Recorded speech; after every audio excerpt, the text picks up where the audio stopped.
O eto mga kabasura, ngayong araw kasi ay tumingin-tingin ako ng pwede ko pang idagdag sa balikbayan box nyo. Napansin ko din kasi na parang marami na namang tinapong bisikleta dito sa amin. Kaya naisip ko, matignan nga kasi baka may kasya sa balikbayan box eh. At yun nga mga kabasura, medyo sinaswerte na naman kasi tayo kasi parang may mga napupusuan na akong ipamigay sa inyo. Naku, panigurado, matutuwa kayo sa mga nakita ko ngayong araw. Kasi kahit ako nga mismo, excited na rin na mailagay sa balikbayan box tong mga nakita ko ngayon. Kaya tara mga kabasura, samahan nyo ako dito. Medyo magaganda kasi tong mga napulot ko ngayong araw. Panigurado, swak na swak din to sa inyo.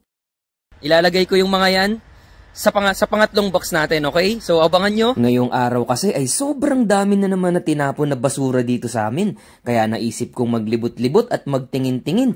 At eto nga yung mga nakita ko, mga kabasura. Grabe, solid na naman. Ganito lang din talaga ako mag-ipon ng mga pinamimigay ko sa inyo. Tamang pulot lang din, mga kabasura. At eto nga, parang may nakita akong maganda-gandang stroller dito. At mukhang maayos pa to mga kabasura. Tingin ko nakatiklop lang to pero mukhang buo pa talaga. At sa may banda ron nga ay may nakita pa akong isa pang tinapon. Maganda rin to mga kabasura. Scooter pang bata. Kaya agad-agad nga ipunuesto ko na yung camera ko para makuha ko yung mga nakita ko kanina. Napansin nyo din ba? Kasi mukhang araw-araw na tayo sinuswerte. Palagi tayong may napupulot na mga magaganda pa. Kung hindi man makapulot ng mga magagandang gadgets, binibiyayaan naman ng mga magagandang gamit. Kagaya ng mga nakikita nyo ngayon. At pagkatapos nga ay pinuntahan ko din to yung pinagtambakan nila ng mga bisikleta. Una nga ay nahirapan pa akong manguha kasi buhol-buhol na sila dito mga kabasura. Dinadahan-dahan ko lang tong kunin kasi baka mamaya malaglag sa akin. Habang nandyan nga ako't namimili ng mga bisikleta, ang nasa isip ko, ano kayang kasya dito sa balikbayan box? Kaya eto mga kabasura, yung mga napili ko para sa inyo.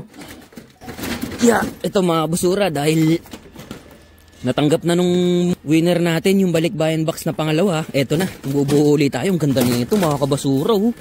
Mukhang buong-buo pa to. Ayan, ganda mga kabasura. Parang palagay ko kasya sa balikbayan box to. Saka ito pa isa. May scooter na naman tayong ilalagay sa sa balikbayan box. Ayan, ayos yan mga kabasura. Ayan, ang ganda grabe. Solid mamin. At eto na nga mga kabasura, may nakita akong mga bisikleta na kakasya sa balikbayan box nyo. Para to sa mga chikiting nyo. Alala ko tuloy nung unang beses kong binilhan yung anak ko ng ganito. Grabe, tuwang-tuwa kaming mag-asawa nun. Unang bike kasi ng anak ko ay ganitong ganito. Kaya gusto ko rin ma-experience ng anak nyo. Ang gusto ko nga din ilagay yung mga ganito kalalaking mga bike. Kaya lang naisip ko, hindi to kasya sa box mga kabasura. Magkakasya man to kapag binaklas ko. Kaya lang hindi ko na mabibigyan ng oras yung pagbabaklas kasi sobrang busy na talaga ako. Ayun sana ilagay itong kulay pink na yan Okay sana ilagay ito. Kaya lang hindi kasya sa box eh.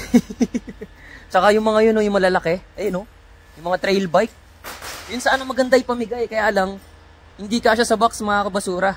Para magkasya babaklasin ko pa. Kaya lang wala akong time magbaklas. Sobrang busy na natin sa pagbablog, pag-edit, pagkukuha ng videos, pagbabox ng mga balikbayan box natin. So, wala nang pahinga.